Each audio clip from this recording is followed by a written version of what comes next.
bonjour, merci de nous recevoir à nouveau. Pas de rien, bonjour. On est quasiment à la fin de ta moisson. Oui, il reste, je pense, 2 jours. Là, les collègues sont en train de terminer. Ouais. Moi, c'est terminé chez moi et puis on a encore une trentaine d'hectares d'orge à faire, orge de printemps. Donc ça va se faire là, dans les 2 jours à venir. Ouais. Très prochainement, ok. Donc tu as pu profiter du prêt du porte-caisson T386. C'est ça. Qu'on t'a laissé pour toute la moisson. On t'a vu déjà sur la mise en route, on a pu voir aussi dans quelques vidéos que tu avais fait l'intervention de Thomas et Christophe. On est ici pour faire un point sur l'utilisation. C'est le premier qui existe là, chez nous, chez AgriPartner. Oui, c'est le premier que vous aviez importé. Donc on va voir avec toi les différents aspects. Il y a eu du bien, il y a eu des facteurs limitants sur certaines choses. On discute de tout ça. Eh bien allez, c'est parti. Alors commençons. Mise en route, jour de réception, réglage des essieux. Ça, tout s'est très bien placé. C'est vrai que vous avez été très pro là-dessus, c'était nickel. Il s'est attelé facilement. Alors c'est vrai que c'est un petit peu plus compliqué qu'une benne classique parce qu'on a cet essieu suiveur forcé. Donc il faut faire quelques petits réglages, mais qui sont à peu près assez simples. En fait, il faut juste remettre en pression. De temps en temps, ce que Thomas avait conseillé. Voilà. Globalement, c'était assez simple et ça a plutôt, la mise en route s'est bien passée. Après, au bout de 2-3 jours, on a eu quelques complications parce qu'il y avait un problème d'origine sur la machine. C'était pas de votre faute, c'était les boules d'azote qui n'étaient pas de la bonne taille. Et donc, elles faisaient pas leur jeu. En fait, elles étaient tarées un petit peu, pas assez fort. On avait mis trop de pression, on avait suivi la notice. Et finalement, ça a abîmé la barre qu'il y avait là. Donc, on a dû redresser tout ça. Donc, c'est pour ça que Thomas et son collègue étaient venus Ils sont venus avec leur petit gyrophare. Une demi-journée, c'était réglé. On a réussi à trouver le problème. Parce que c'était pas gagné à l'origine. Au préalable, il t'avait eu au téléphone pour essayer d'affiner un petit peu essayer de comprendre ce qui se passait. Complètement. Et puis, ça a vite été réglé. Ça nous a permis aussi de bien comprendre toute la cinématique de la benne. Et en particulier, le réglage de la flèche, parce que le réglage de la flèche était un peu trop juste au début. Donc tout ça, on a pu affiner un petit peu tout ça. Et franchement, une fois que tout ça s'était fait, après, les parties rouler son grain après, on n'a pas eu de soucis sur le porte-caisson du tout de la moisson. Et ça a été très utile. Parce que cette année, alors certes, il n'y avait pas de gros rendement, mais ça nous a permis, avec cette benne supplémentaire, de travailler un peu plus tard le soir.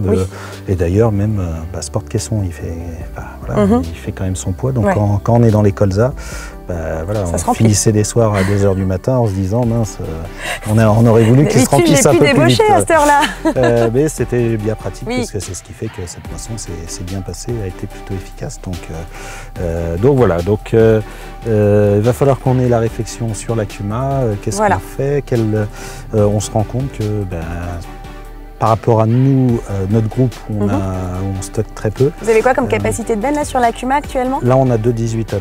D'accord.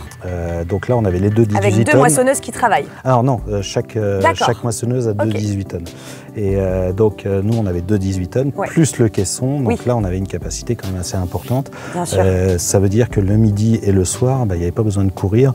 Si on n'avait pas vidé la benne à midi pile, on était sûr de... Elle restait en stand-by, elle se remplissait ensuite. On avait les 3 bennes, donc on passait largement. Alors que les autres années, ce qu'on faisait, c'est qu'on se dépêchait de livrer même une benne à moitié vide pour qu'elle soit vide à midi. Et puis ensuite, on se débrouillait le midi pour faire les petits rabicoins, les petites choses qui perdent un peu de temps. Pareil pour le soir, parce que pour essayer de maximiser. Bien sûr. Et là, on n'avait pas à se poser de questions, on avait de la capacité. La capacité était là. Et c'est quand même très très appréciable. Et alors, allons dans le vif du sujet.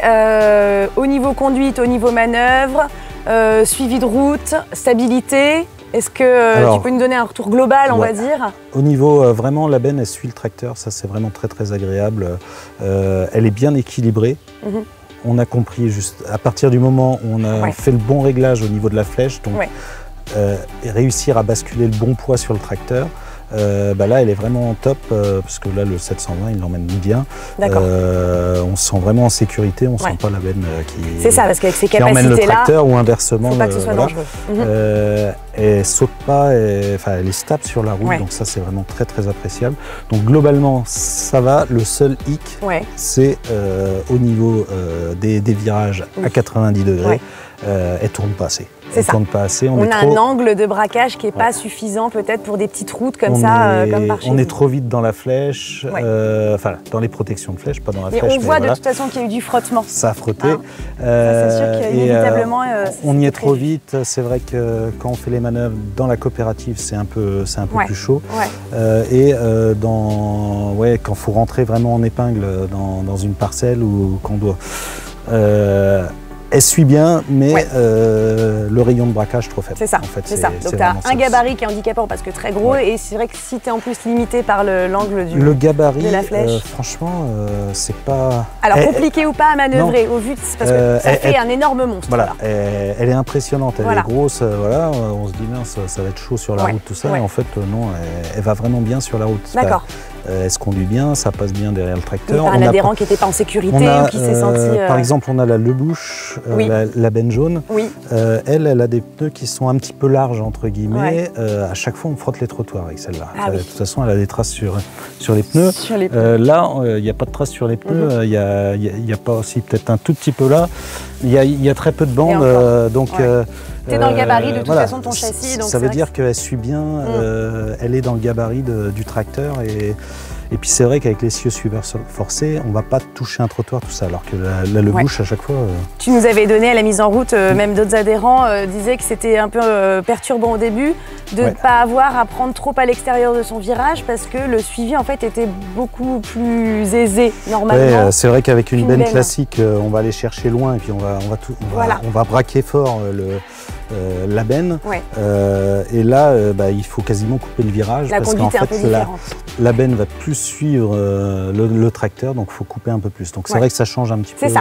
C'est une autre conduite, c'est pas handicapant, c'est une autre conduite. Voilà, le point un peu noir, c'est cet angle de braquage. Un peu trop juste. C'est vrai qu'avec des choses très longues, on a besoin parfois de manœuvrer. Tu me disais que tu avais une cope où il n'y avait pas forcément beaucoup de place. Voilà, Tu la privilégieras peut-être pas avec ce type d'outil. Oui, et puis chez un des adhérents qui stockait, il y a une petite manœuvre à faire. On a plutôt utilisé 18 tonnes chez lui. Là, il vaut mieux faire des kilomètres et rouler beaucoup avec de la capacité. Bon, après, est-ce qu'une autre 24 tonnes, c'est entre la 24 tonnes et la 18 tonnes. C'est logique que la 18 tonnes en deux essieux, elle est beaucoup plus maniable que la 24 tonnes. C'est logique aussi. Bon, après, il faudrait comparer avec une autre 24 tonnes pour vraiment voir l'essieu. Reprendre le même principe. Pour essayer de comprendre. Complètement. Ok. Au niveau chargement-déchargement, je pense que ça, c'est pas une fonction que vous aviez utilisée pour le moment, parce qu'elle était vraiment en benne céréalière. On l'a vraiment utilisée en benne céréalière, donc c'est vrai qu'on n'a pas posé le caisson. Enfin, si, on l'a posé. Juste pour l'essayer. Voilà, pour l'essayer. On n'a pas défait le caisson, tout ça, mais bon, le peu qu'on a essayé, c'est vraiment simple. C'est pratique la télécommande. Petit détail aussi, c'est vrai que cette télécommande, il y a une cope où on est vraiment limité en hauteur. Quand on est tout seul, on voit pas toujours bien du tracteur. Là, on peut descendre avec la télécommande. Ça, c'est vrai que c'est tout bête. Reculer parfois le châssis ou manœuvrer un petit peu. Donc ça, c'est pratique. J'ai vu des commentaires de la vidéo de présentation où on pouvait te conseiller aussi de mettre une caméra. C'est vrai que ça peut être utile parfois de penser à ça. Oui, c'est sûr. Une petite caméra derrière peut aider. Voilà. Mais le gabarit, franchement, et la maniabilité, marche avant, marche arrière, ça se fait bien. C'est juste le rayon de braquage. Ok, bon super. On peut parler un petit peu du caisson, qui n'est pas le nerf de la guerre. Nous, c'était surtout le porte-caisson, mais c'est vrai que le caisson, on peut avoir des choses aussi à en dire. Faut savoir que chaque caisson, dans la plupart des fournisseurs, c'est de la fabrication un peu à la commande. Donc là, on avait un caisson qui n'était pas forcément agricole, mais un caisson qui était de grande capacité, on va dire. Donc on va voir qu'il y a pu y avoir des limites aussi dedans. Oui, on s'est rendu compte que c'était quand même important le caisson. C'est vrai que quand on a fait... quand on avait regardé ensemble, le caisson, moi j'avais dit un caisson, ce que je demande juste c'était avoir une porte hydraulique pour pouvoir descendre et ouvrir, parce que on n'a plus envie de descendre de ces cabines, on le sait. Et puis on n'a pas le temps, et puis pour refermer, quand on a vidé sur une fosse, Bien sûr. Donc c'était la seule demande. Et finalement, je pense qu'il faut un peu mieux réfléchir le caisson. Alors première chose, trouver la bonne longueur. Là, c'est un caisson qui est long. Ça m'avait fait peur au début, à la mise en route. Je me suis dit, mince, comment est-ce qu'on va vider sur un tas, tout ça, il est peut-être un peu trop long. Finalement, ça n'a pas été le problème.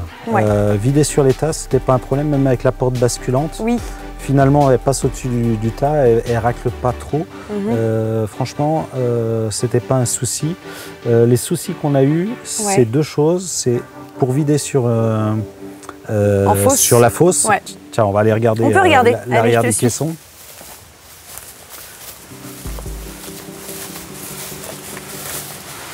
En fait, là, la porte, elle est articulée sur le haut. Voilà.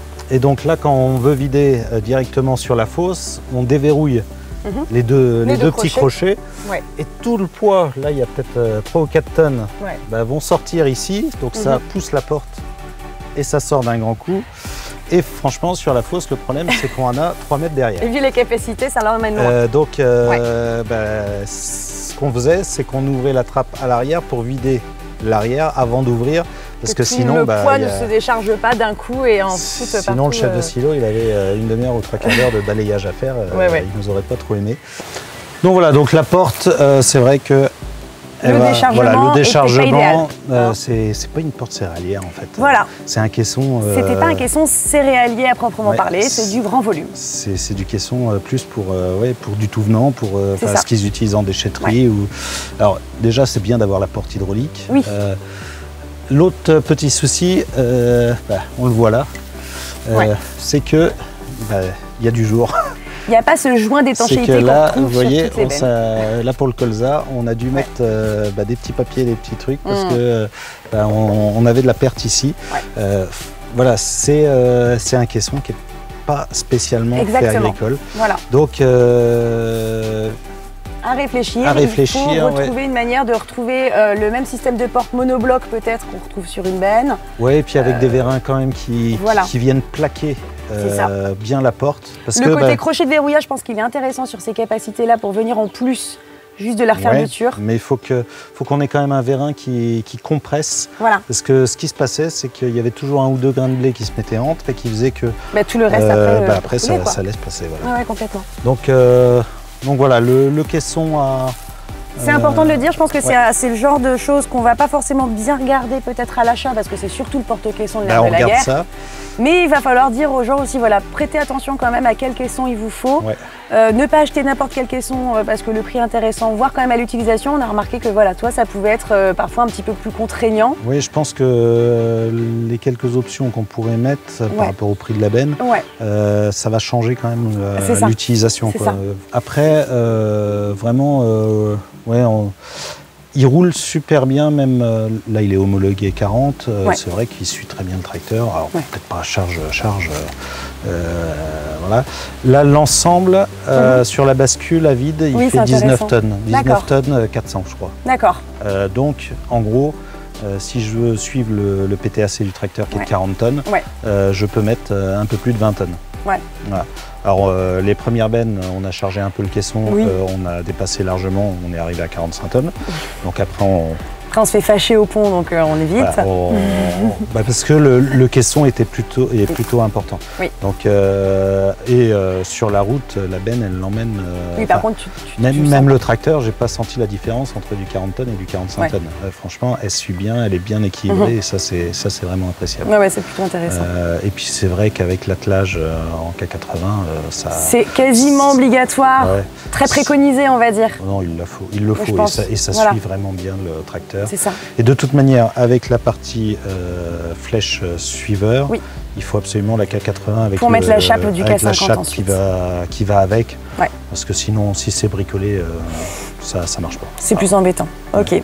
Si on pouvait, pour terminer, est-ce que tu pourrais nous donner, par exemple, l'utilisation potentiellement que tu pourrais avoir? Parce que j'imagine que ça ne va pas servir qu'en benne céréalière. Si tu avais à utiliser un porte-caisson, toi, tu as peut-être des choses, alors rien de formel. Oui, pourquoi est-ce que je me pose la question du porte-caisson? C'était pour avoir quelque chose de très polyvalent. Pouvoir aller déposer des bennes, moi c'était avec... je suis à la recherche de compost, de déchets verts, de choses comme ça. Ouais. Donc pourquoi pas aller déposer des bennes chez les paysagers au lieu qu'ils aillent emmener ça en déchetterie et qu'ils payent, moi je leur récupère gratuitement entre guillemets. Oui, et moi ça me fait un apport sur mes champs. Donc c'est un peu ça mon idée. C'est l'autonomie du temps de travail finalement, l'intérêt. Voilà. Ensuite, pouvoir avoir un caisson TP entre guillemets pour les quelques bricoles qu'on a, pour un vieux caisson qu'on n'achète pas cher. Et puis sur celui-là, on peut brasser du caillou, de la branche, du gravat, etc. sans trop de soucis. Là, j'ai récupéré un peu de gratté de route, des choses comme ça, il faut que je le roule. C'est embêtant de mettre ça dans une belle benne. Alors que si on a un caisson TP, voilà. Oui, on a une benne TP à la Cuma, donc là je l'utilise, mais ça pourrait faire le tampon. Et puis surtout en 24 tonnes, c'est quand même appréciable. C'est ça. Donc, le côté plateau porte-engin, peut-être toi par contre beaucoup moins dans le plateau, j'ai un pose-à-terre. Alors si demain j'achète un porte-caisson, c'est clair que le pose-à-terre, autant le virer, acheter un plateau, parce que et puis ça roule quand même mieux que le pose-à-terre. Qui est plus limitant. C'est pas plus de 5 tonnes. Parce que comme les essieux sont à l'arrière, tout ça, là-dessus, après, ça peut permettre aussi d'emmener des caissons de semences, des choses comme ça. Enfin, voilà, bon, il y a plein d'utilisations possibles. C'est le côté intéressant du porte-caisson, c'est qu'on peut faire pas mal d'autres choses. Et on peut aussi trouver des caissons ventilés à pas cher pour les cultures un peu spéciales. Donc ça, c'était aussi dans mon idée. Et voilà. Pareil, un vieux caisson pour les semences, au lieu de remettre ça en cellule. Pour stocker aussi, c'est tout aussi simple de le laisser dedans. C'était un petit peu ces idées-là. D'accord. Maintenant, est-ce que je prendrais un porte-caisson ou est-ce que vaut mieux qu'on passe à une benne 24 tonnes? La différence, c'est quand même 2 à 3 tonnes de charge utile. Voilà, ça c'est sûr. Donc, je sais pas. Ce sera à réfléchir, voilà. Non, c'était bien de pouvoir avoir un panel d'utilisation. Voilà, par exemple, prendre l'exemple sur ce que toi t'envisagerais de faire pour que après, quelqu'un qui se dit un porte-caisson c'est bien, mais si on laisse toujours qu'un caisson céréales, ça n'a aucun intérêt. Voilà. Il faut avoir dans l'optique de vouloir soit travailler tout seul en continuant la même activité ou développer avec tout le temps le même châssis de référence. Voilà, mais c'était... C'est pour ça que je vous avais demandé si je pouvais l'essayer, parce que vraiment je me posais les questions, est-ce que ça avait la même utilité qu'une benne classique, enfin voilà, toutes ces choses-là, et c'est quand même intéressant d'avoir pu le tester et d'avoir pu voir. Je ne sais pas ce que je ferai pour la suite. Non, ça c'est une autre histoire, c'était déjà l'essayer. Voilà, c'était l'essayer, c'était de prendre le temps. Nous faire les retours aussi, maintenant on les a. Maintenant vous avez aussi les retours pour, exactement. Pour bien conseiller vos clients au moment de l'achat, je pense que ça c'était et pour n'importe quel auditeur qui regarde, qui pourra connaître un peu mieux ces produits. Mais c'est vraiment des produits qu'on ne voit pas beaucoup, des porte-caissons dans le nord de la France, plutôt dans le centre, mais qui ont quand même, je pense, des avantages pour demain par leur polyvalence. Voilà. On verra ce qu'on fera en Cuma. Et comme moi je suis beaucoup en Cuma, c'est une réflexion collective. Voilà, c'est aussi à réfléchir à plusieurs. Complètement. Parce que mon objectif, c'est pas... Moi personnellement tout seul, l'utilité d'un gros porte-caisson comme ça, je ne l'ai pas. Ma petite 15 tonnes élévatrice, elle me suffit pour ma ferme. C'est par rapport à la Cuma, par rapport à tout ça, où là on a un intérêt à avoir quelque chose de plus gros, d'avoir des équivalents 24 tonnes. Voilà. Ok, super. Merci Gilles pour son retour. De rien. C'était intéressant, c'était instructif. Maintenant, voilà, plus qu'à terminer sa moisson. Et puis on souhaite bon courage. Ça devrait se terminer, se reposer un petit peu, parce que ça a été assez intense ces derniers jours. Exactement. Et puis voilà. Bon, très bien. À très bientôt Gilles, merci pour tout.